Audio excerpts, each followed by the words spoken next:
Good evening, guys. How are you doing today?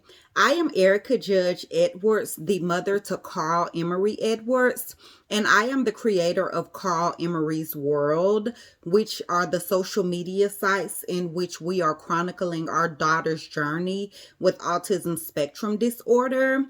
And so one of the purposes of these sites is to do a vlog.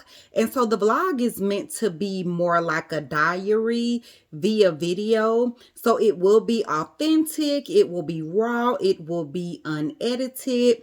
There won't be a lot of special effects. There won't be a lot of editing. We won't be doing anything staged. The plan isn't really to sell anything or anything like that. The main purpose is really to increase visibility and really to just show our life, show our daughter's life, and show, what she does on a daily basis. One of the important things to remember is that autism is a spectrum. If you've met one person with autism, you've met one person with autism. So Carl is one of one.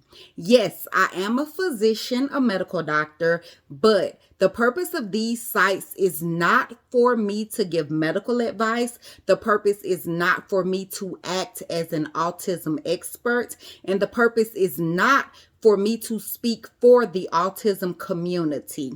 The purpose really is to just chronicle Carl's journey, which is unique and specific to her, and also to chronicle our family's journey. I would never disrespect another member of the community, another, autistic individual, another family by presuming to know, what they go through on a daily basis, and their experience might be quite different from ours. So I really just want everyone to know that everything that I say is specific to Carl. So in this first vlog, what I'm really going to do, I'm just going to talk about Carl's journey from the very beginning up until now. Please bear with me because this is very emotional for me. I might start crying during the vlog, but I'm going to try my best to keep going. I do have my Kleenex here and ready. I do have some water. So one of the reasons I decided to do this is because I understand that a lot of people love Carl. A lot of people want to know what's going on with her. But my husband and I, we're not in a place where we can rehash this story multiple times. We're not really in a place where we would like to be bombarded with a bunch of questions. We don't want to be hit with, rapid fire questions. And a lot of them, honestly, we likely wouldn't be able to answer, anyway, just because it really is a day-by-day thing. And, a lot of things we aren't really going to know until they occur, so the only thing we really know is the right here, right now. But this vlog really is a form of self-care for me. It's meant to be therapeutic, where I can get all of my feelings out in a controlled environment, and really so that we can control the narrative, because nobody is equipped to tell Carl's story except for us. And we will do that in a positive manner until she can do that for herself. So, really, when we brought Carl home from the hospital, I kind of always knew that, there was something different about her. Some forms of autism do start, with symptoms during infancy, and hers definitely started during infancy.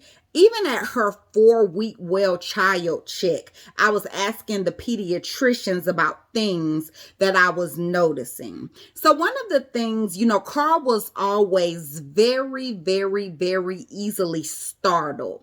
The smallest sound would always, bother her. The smallest, amount of light would bother her. Since infancy, she's been squinting her eyes anytime she goes outside in direct sunlight.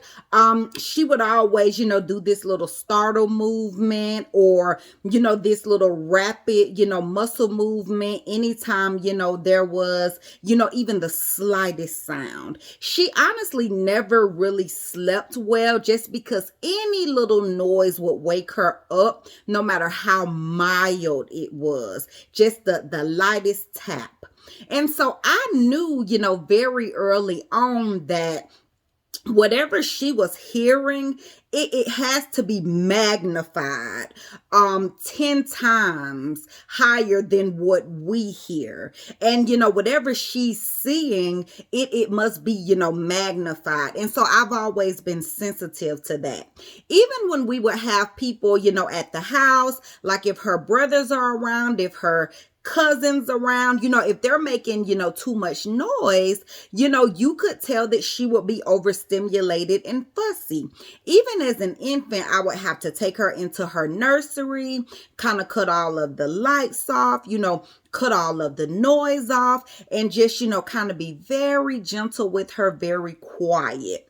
The other thing, that we would do is we had to use white noise anytime she was, sleeping, just to try to, drown things out. And then anytime, we kind of rode in the car, the slightest bump, would wake her up. For a lot of babies, the soothing, motion of driving in a car would put them to sleep, but not Carl. The slightest bump, it really would, wake her up. Now, I never really thought anything about it. I just thought, okay, maybe these are just sleep regressions. Maybe she's just, sensitive to light and sound.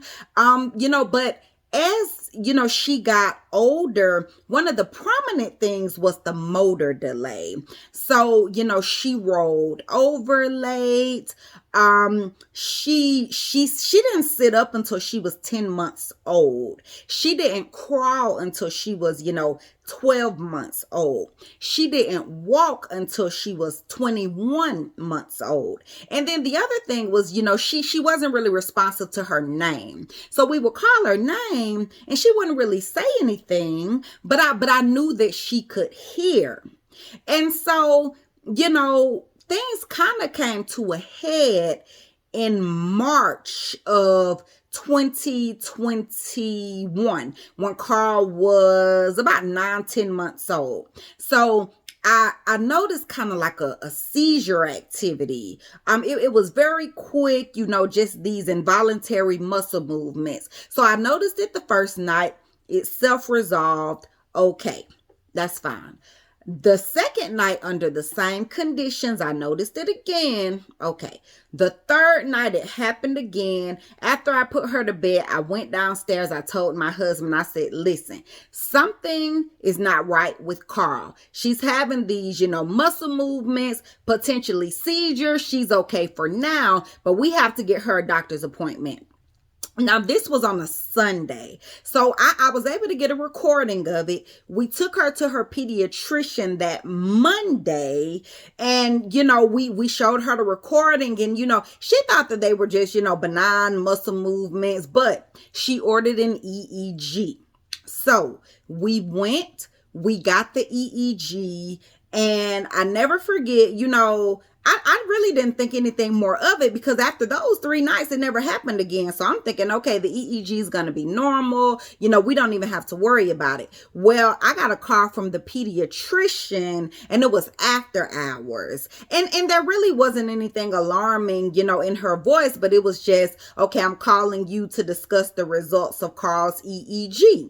So because I'm a physician, I know, okay, we have a MyChart account. We're on the patient portal. The result could have been sent to us via the patient portal. In addition to that, one of the staff could have called us to tell us that the EEG was normal. The fact that this is a personal call from the physician after hours, I told my husband, I said, Carl's EEG is abnormal. So the next morning, I planned to call them back, but I had to go to work. So I start work, before they open. Well, between patients, I looked at my phone and she had called again and left me another message. And that message was saying, hey, when you call back, tell me an appropriate time to call. So at this point, I'm freaking out. And so I called and told my husband, I said, listen, something's not right. This EEG is definitely abnormal because she just called me again. I said, so I'm telling you right now, there's something going on with Carl. So she called me back, and basically what it is that in the frontal lobe section of the EEG, some of her waves were like a little slow. So normal would be 5 and up. So hers was 4. And so we ended up going to a pediatric neurologist. So the pediatric neurologist, she was like, yeah, it's 4, but 4 sometimes can happen, in, normal children. There's no evidence of seizure activity, no evidence of infantile spasms, there's no evidence of anything like that. It was just that the brain rhythm was, a little slow, not a big deal. But I said to her, I said, well, she has, gross motor delay, she's not responding to her name. And so she is, very easily startled. And so and the other thing was at this time, Carl was 10 months old, but she wasn't, crawling, she wasn't walking. And she also had like a left lower extremity weakness. It was kind of like when she would crawl, she would use 3 extremities, but she wouldn't use her left leg. So she really wasn't using her left leg at all. So when I said that's when the pediatric neurologist was like, okay, these EEG findings plus these symptoms, okay, we got to watch this a little, further. So, at this point, we had gotten a referral and we had started physical therapy, with Carl so that they could work on strengthening, her left leg and work on, the gross motor delay. And so, the plan was just let her do the physical therapy. Let's continue to monitor her. And then, let's, see her back in 3 months. Okay. So, that's fine. So, a lot of things, the cutoff is 12 months old. So it would be normal to start responding to your name, by 12 months old. Well, as we got closer, and closer to 12 months old, Carl still, wasn't responding to her name. She really, wasn't crawling at that point. And there were some other things too, so basically at 12 months, there's no walking. There's, no traditional crawling. There's no responding to her name. She would also do this thing where she would stare out into space at times. And then, the other thing was, she wasn't self-feeding. She really didn't have, many words. I think she had 0 words, at 12 months. And then, she was just still, really infantile, not doing a lot of things, really relying heavily on me and her dad. Now, one of the things is that she is a pandemic baby. She did stay home, for the first year. She was, socially isolated. So she really didn't have a lot of social, interactions. But that didn't alleviate, my concerns because I do a lot of things with her at home. So some of the skills that she didn't have, I thought that she still should, have a lot of those skills. So, we went to her well child check, her 12-month-old well child check. And I basically, I told the pediatrician, listen, I think she's autistic. She needs an evaluation for autism. And the pediatrician, she was kind of like, well, she's just 12 months. Sometimes kids don't walk until, they're 18 months. Maybe we should give her a little more time. And, we already had a plan to, put her in daycare and kind of see what happens. So I did end up, self-referring myself to Babies Can't Wait, where they did do an official assessment of just her skill level. Now, they didn't check her for autism because typically you're not going to screen for autism until you're, about 18 months old. So they didn't do that when they just, assessed her skills. Well, based on her skills, she was, behind in all areas. So she qualified for Babies Can't Wait. So at that point, in addition to the physical therapy, she also was getting, developmental therapy where she was working with an early intervention specialist once a week that was kind of working with her, in all areas of development.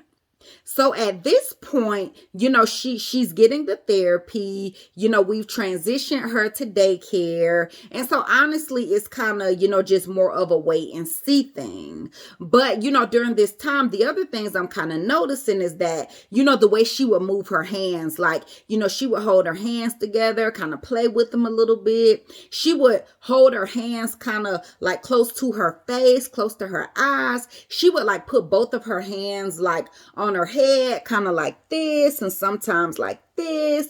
And then she would kind of rock, back and forth at times. And, those are signs that I know, are signs of autism. And then she would do this little hand flap thing, just a little quick little kind of rapid hand movement, when she got, when she became excited. So at this point, I'm recognizing these as autism symptoms. And so I'm like, okay, she's definitely, autistic. And so, when I called my sister, which I'm kind of jumping around a little bit, guys, but because I'm kind of rehashing things that have happened over a prolonged period of time. But if you guys just bear with me, you will get all of the facts and kind of understand what's going on.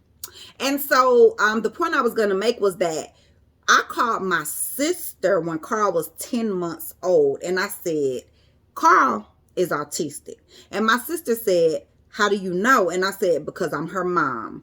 I know. I said, trust me. And so, my sister was like, oh, well, I haven't really, seen anything to demonstrate that. And I'm like, well, we're going to see. Now, I will say, nobody kind of really thought that she was autistic. The people at daycare, they didn't think it was autism. The pediatrician really didn't think it was autism. My husband wasn't really seeing it. Nobody was seeing it. And, I was kind of asked, do you think that, this is maybe, your anxiety, concerned about, a bad outcome? And of course I do have anxiety, but I was like, no, I'm pretty sure that I know what I'm seeing. I just think that maybe, you guys aren't around her as much as I am to really see the signs. And honestly, her signs were subtle. Like a lot of the stuff that I'm telling you guys, it wasn't severe. It honestly was just like a little, here, a little there.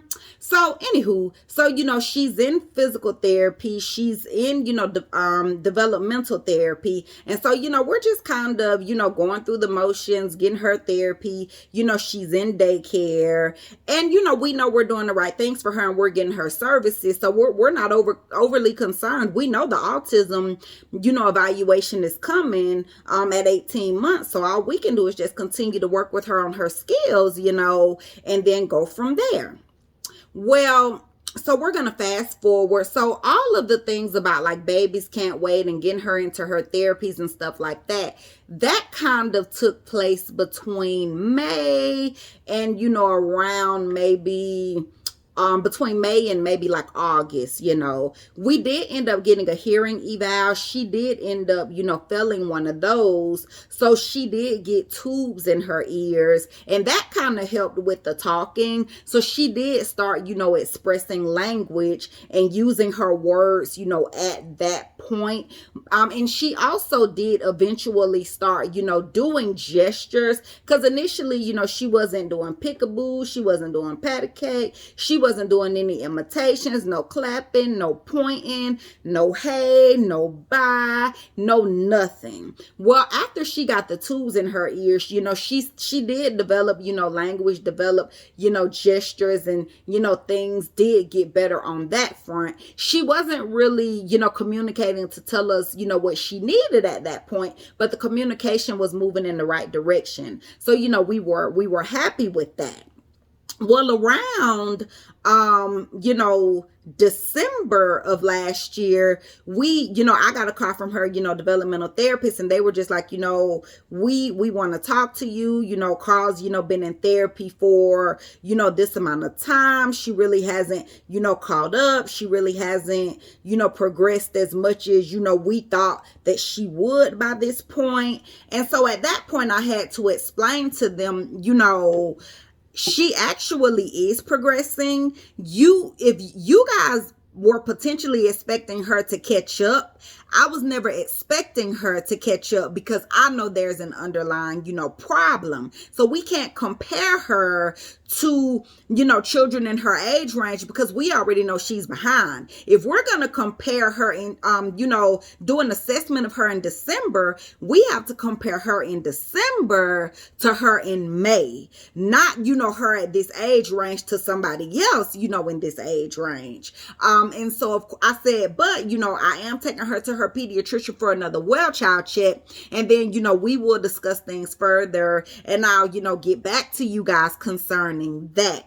The other thing we were also dealing with was the walking situation. We had gotten her an AFO brace, which, for the left leg, which helped her to pull up on that leg, to kind of utilize that leg, to kind of, exercise that leg. And so, that was, helping, and she was, doing better on the motor front. But they thought, that she wasn't improving as fast as they wanted to. So they were thinking about putting her in a gait trainer. So we were also going through that, getting her fitted for a gait trainer because, they were saying that, she wasn't going to walk in the foreseeable future, at least not independently, and that she would need the gait trainer to kind of help her kind of, move around and do various things so that she wouldn't be limited to one spot. Because the thing about it is, if a child is limited in terms of mobility, that can also, impact the development of other skills because, they can't really do much. Now, also during this time, she had feeding delays as well. So, she was intolerant to certain textures. She would gag and choke. It really was difficult transitioning her to solid foods. Like I was having to, chop up a lot of her foods, basically, puree it. I was having to, take all of her food to the daycare because she really couldn't tolerate what they had there. So during that time, we also put her in feeding therapy. So we had a lot going on. She was in feeding therapy. She was in physical therapy. She was in early intervention. And then, we were also working on, she was seeing the orthotics doctor for the AFO brace. And then, we were also, working on getting her the gait trainer as well. So that honestly, was, a tough time because we're hearing all of these things about her not progressing, about her potentially, not walking and things like that. So at that point, I told my husband, I said, if anybody can, work with Carle and get Carle to improve, it's us. So a lot of these things, we're going to have to start working on ourselves.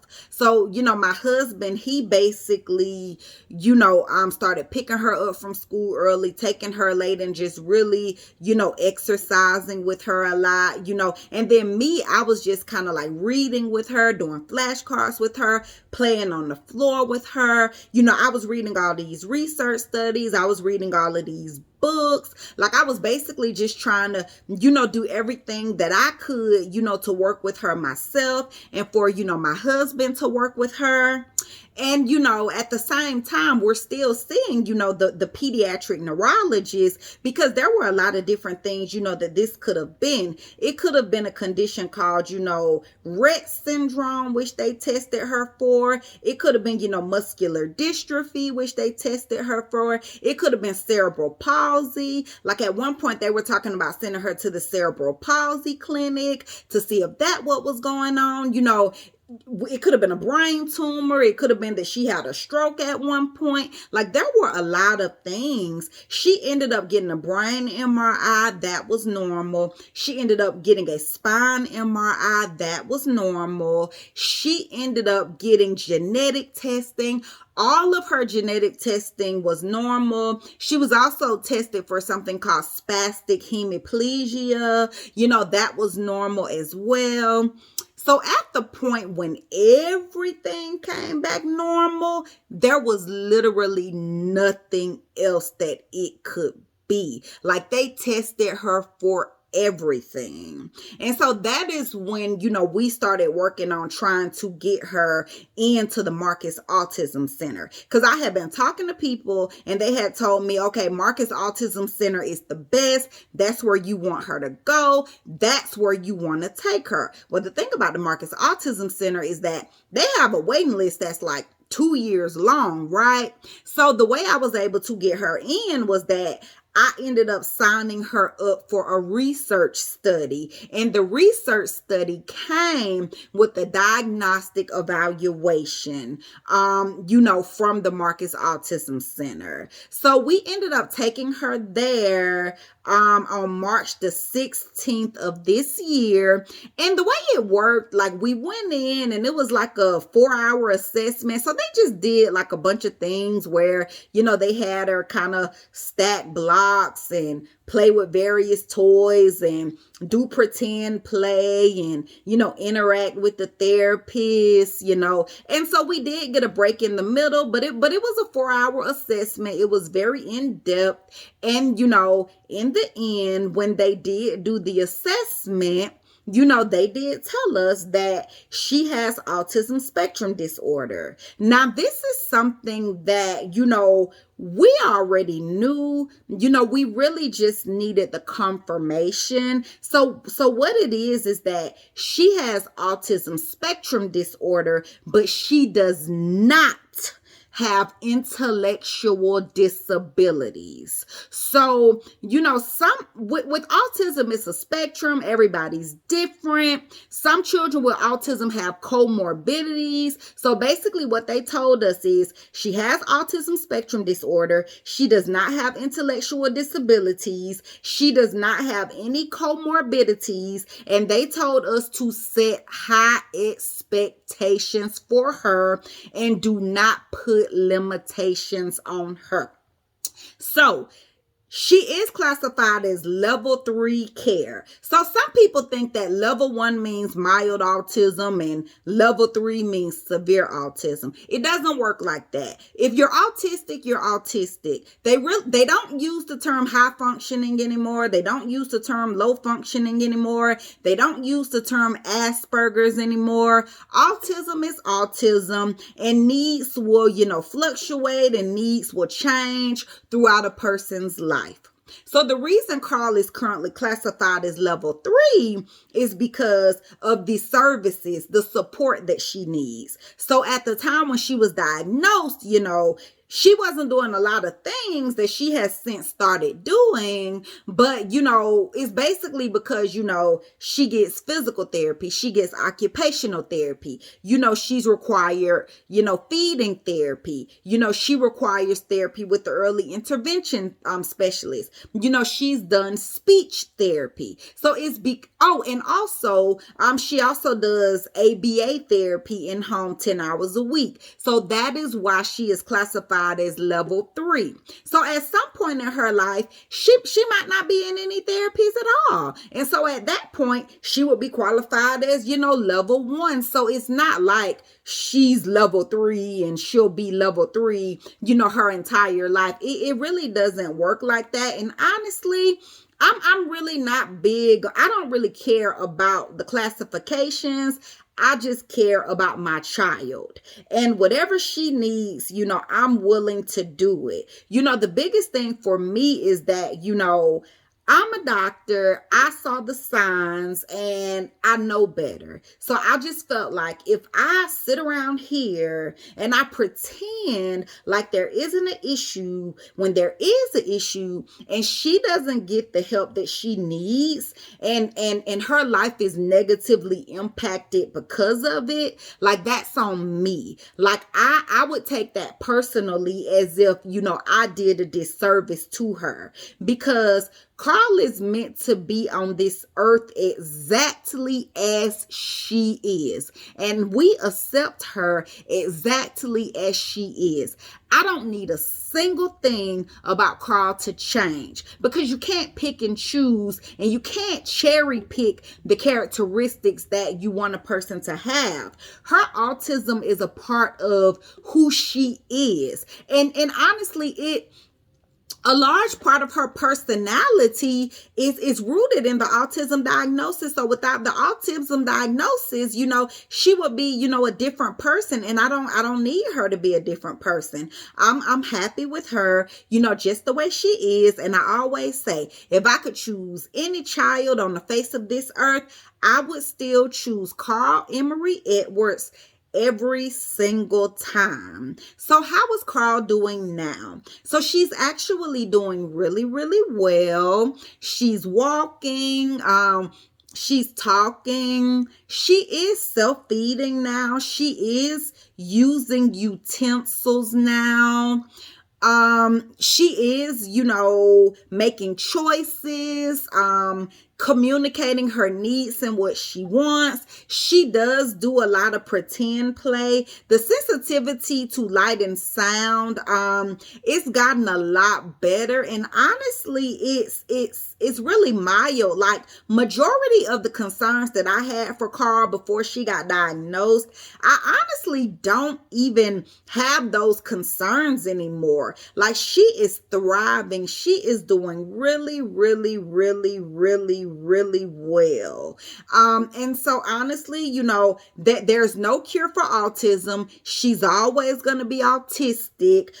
We will always make sure that she has the proper support services, even in adulthood. That doesn't mean that she won't get married. It doesn't mean that she won't have kids. It doesn't mean that she won't go to college. It doesn't mean that she won't, be gainfully employed. It doesn't mean that she won't live independently. She could very well do all of those things because, there are plenty of autistic people that do those things. But, we do want to make sure that she's cognizant of her diagnosis and that, she always has those proper, support services in place, because sometimes, with any of us, we can be doing well. Something can happen in life and, it can cause a decline. It can cause, mental, health issues and things of that nature. And so, when I look at the statistics concerning autism and mental health and things like that, I recognize that she will always need support services, and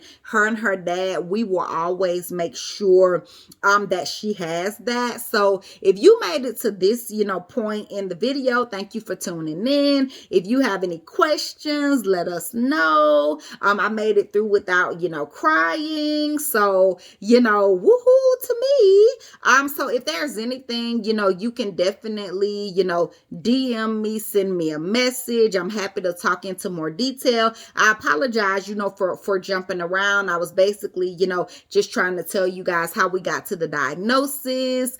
But my vlog will continue. I'll continue, to cover, things, periodically, and I'll be posting a lot of Carle so that you guys can see how she's doing, so that, you can follow her journey. My main hope is that by us just showing our everyday life, that hopefully it'll give you guys a better understanding, of autism by looking at her journey and, the different characteristics and how unique in each individual with autism can be. And the main goal is that, if there's somebody out there who is online, searching, whether they're searching on YouTube, Facebook, Instagram, TikTok, I want them to find us, and I want there to be something there that they can look at and have some hope. And so that is why we're doing this. I just want us to be visible, because representation really does matter. And so, we just want our story to be out there for anybody, who should happen to need it. Thank you guys. Have a nice night.